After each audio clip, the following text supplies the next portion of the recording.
The Nostromo. The crew thought they were towing 20 million tons of mineral ore home. The company sent them to die. In Ridley Scott's 1979 Alien, screenplay by Dan O'Bannon, the U.S.S. Nostromo is a commercial towing vehicle hauling refined ore from Thetis to Earth, when its computer wakes the 7-person crew to investigate a transmission from LV-426. The cover story is procedural.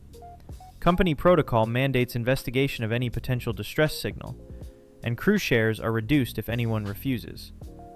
The truth is Special Order 937. Weyland-Yutani had partially decoded the transmission, identified it as evidence of a hostile alien life form, and routed the Nostromo as a deliberate retrieval mission for a sample. Science Officer Ash, a Hyperdyne Systems 120A2 synthetic, was a sleeper agent installed 2 days before launch from Thetis. His directive read, Priority 1, ensure return of organism for analysis. All other considerations secondary. Crew expendable. Ash overrode Ripley's quarantine command and admitted Kane and the facehugger into the ship. When Ripley confronts him through Mother's terminal, the order text appears with no in-universe ambiguity. Ridley Scott has confirmed in commentary that the Nostromo crew were never meant to come home. The mission's economic framing was a contractual fiction. This is the founding template every sci-fi corporate betrayal mission has borrowed from since, and the rule that in space the worker is the cheapest line item is what makes Special Order 937 still land. Every other entry on this list operates in its shadow. Carter Burke.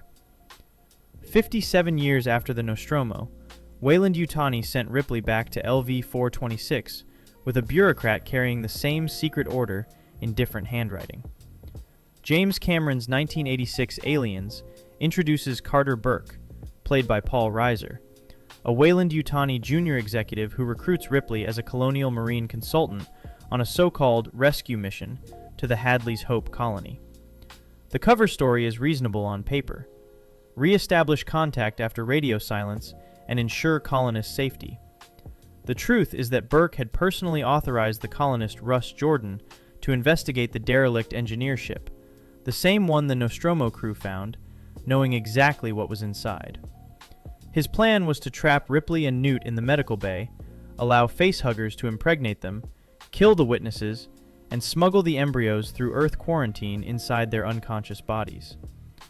Weyland-Yutani's bioweapons division valued a live xenomorph specimen at millions per unit, on Burke's own admission. Ripley's claim in Alien 3 is that he was promoted, not disciplined. Burke is the franchise's argument that Special Order 937 was never a one-time policy. It was institutional, and the lie scales with the body count. Project Prometheus. A $1 trillion science expedition was funded by one dying man who didn't tell the crew he was on board. Ridley Scott's 2012 Prometheus sends the U.S.S. Prometheus from Earth in 2091 on a Weyland Industries-funded mission to LV-223. This is Weyland Industries, the predecessor lineage to the Weyland-Yutani we know from Alien. The Yutani merger comes later.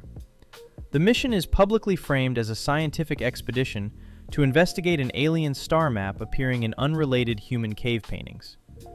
The cover story to the 17-person crew is, Contact the engineers, study the origin of human life, return findings. The truth is that Peter Weyland, played by Guy Pearce, is alive, more than 100 years old, in cryosleep in a hidden quarter of the ship, and his real objective is to ask the engineers to extend his lifespan. His daughter, Meredith Vickers, played by Charlize Theron, is on board to manage the deception, and the android David operates as Weyland's agent from launch, not the crew's. The engineer responds by killing Weyland and his team. Whether that response is rejection of Weyland personally, or hostility toward humanity in general, the film leaves deliberately ambiguous. Where Alien externalized corporate evil into the company, Prometheus internalizes it into one billionaire's vanity. The crew weren't collateral on a balance sheet, they were collateral on one man's refusal to die. The Sarang Base. A man finishing his 3-year contract on the dark side of the moon discovers the contract is the lie, and so is he. In Duncan Jones's 2009 Moon, Sam Bell, played by Sam Rockwell, is the sole human worker at Sarang, a helium-3 mining base on the lunar far side operated by Lunar Industries.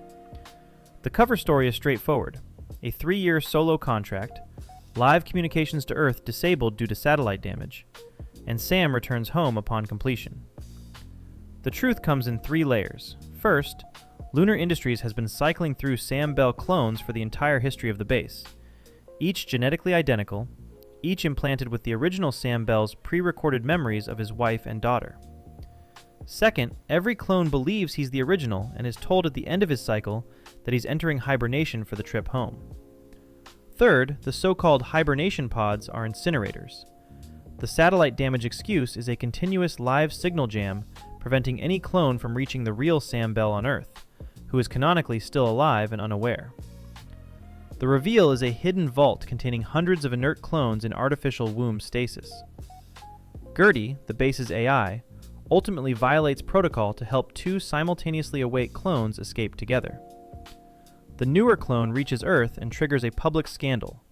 Closing voiceovers indicate Lunar Industries stock collapses and a public investigation begins. Moon transforms the corporate mission lie from a one-time betrayal into a recurring industrial process. The deception isn't an order, it's an entire HR pipeline. By the way, if you're enjoying this so far, I post videos like this constantly. Subscribing would really help out. Thanks. The Mars Hoax. 3 astronauts climbed into the rocket at Cape Canaveral, were yanked out at the last second, and spent the next year acting out a Mars landing in a Texas film studio. Peter Hyams' 1977 Capricorn 1 sets the mission as humanity's first crewed Mars landing, with astronauts Brubaker, Willis, and Walker, played by James Brolin, Sam Waterston, and O.J. Simpson, introduced as the public face of NASA's revival. The cover story to the world is a live, televised landing. The truth is that NASA officials discovered the Apollo-derived life support contractor had cut corners, and the astronauts would die in transit. Rather than scrub the launch and admit failure, which would end NASA funding and erase billions in private contractor profits, the mission is faked. The astronauts are removed from the capsule on the launch pad, flown to a remote Air Force base, and forced to perform the landing on a soundstage under threat to their families.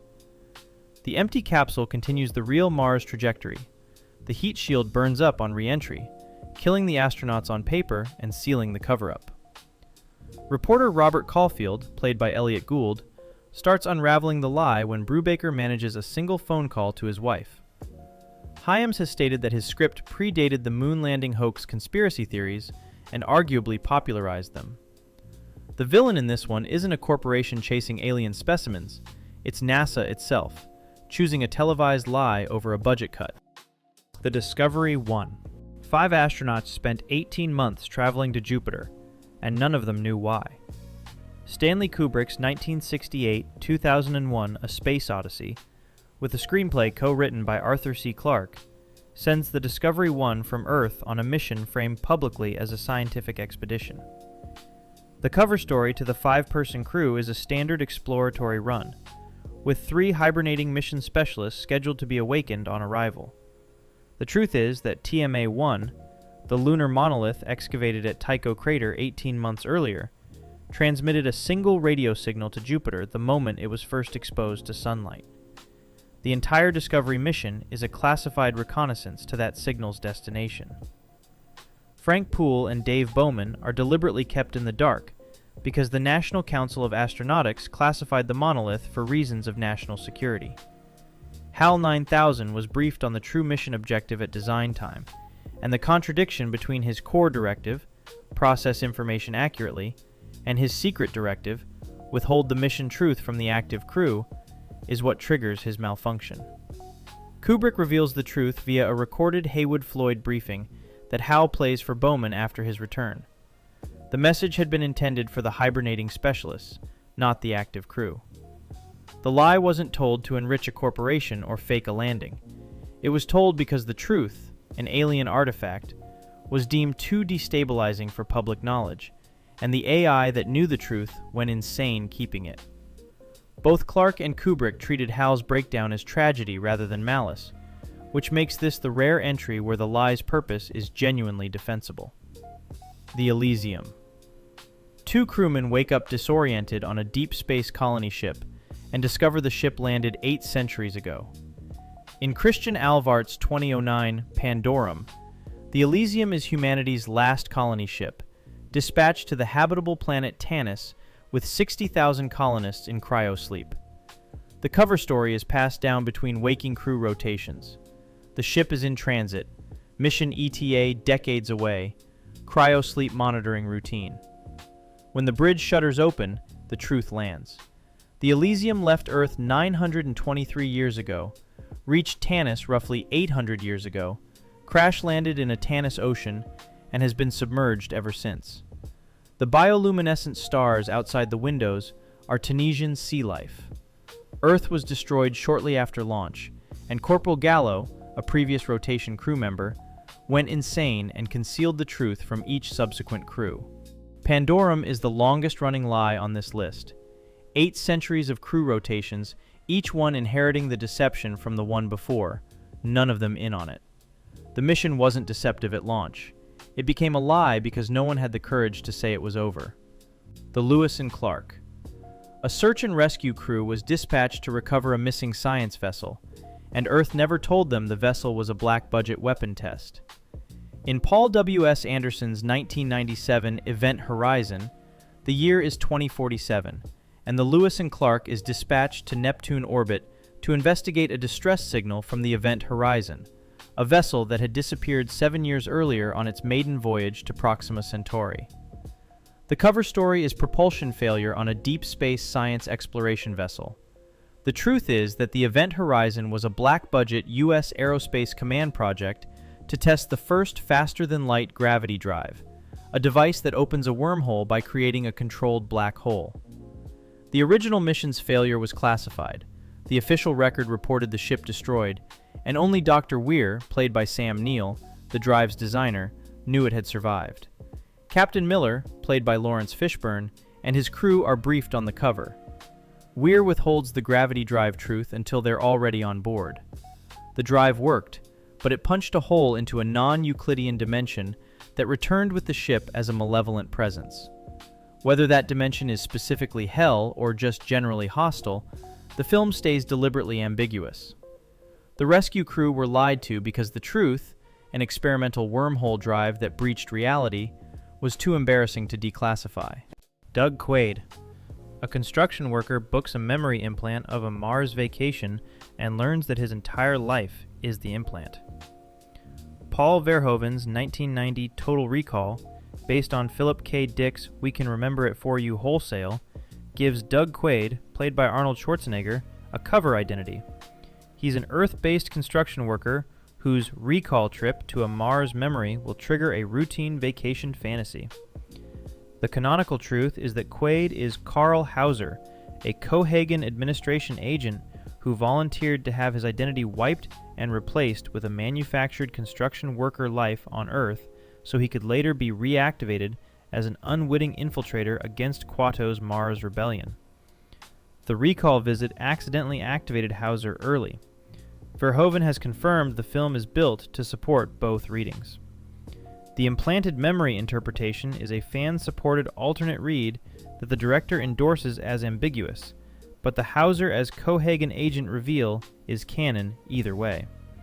Quaid's entire identity was the cover story, which makes this the only entry on the list where the protagonist himself is the lie. The mission wasn't the betrayal. The man on the mission was. The Endurance. Earth was dying, and NASA promised a 4-person crew they'd find humanity a new home. The man who built the mission knew they'd never bring anyone back.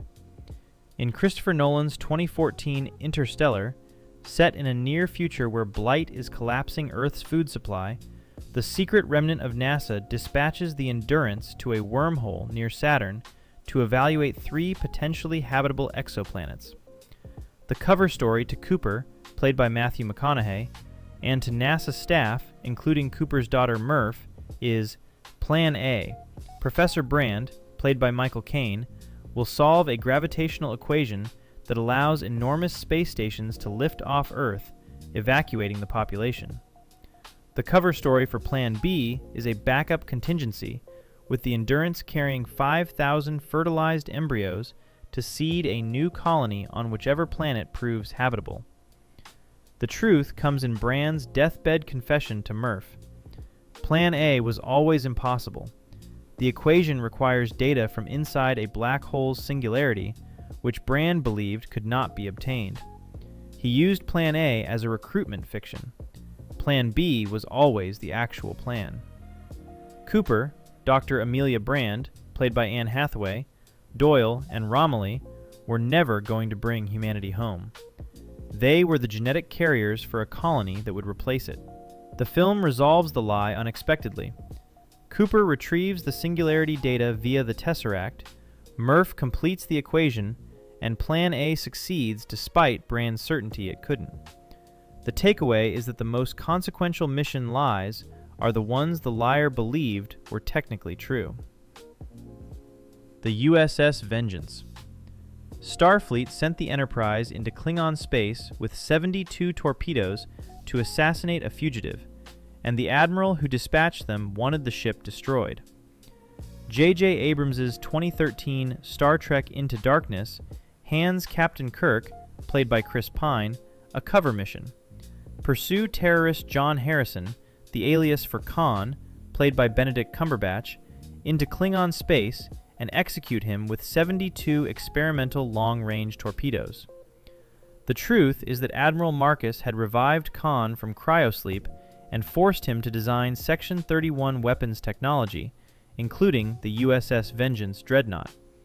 The 72 torpedoes contained Khan's frozen, genetically engineered crewmates as hostages. Marcus deliberately sabotaged the Enterprise's warp core so the ship would strand in Klingon space after firing on Kronos, sparking a Klingon retaliatory strike that would justify the militarized Starfleet he'd been quietly building since the destruction of Vulcan. It's a Capricorn 1 style government deception scaled up to interstellar war. The Cygnus. A research ship arrived to rescue a missing crew, and the captain who waved them in had murdered everyone aboard 20 years earlier.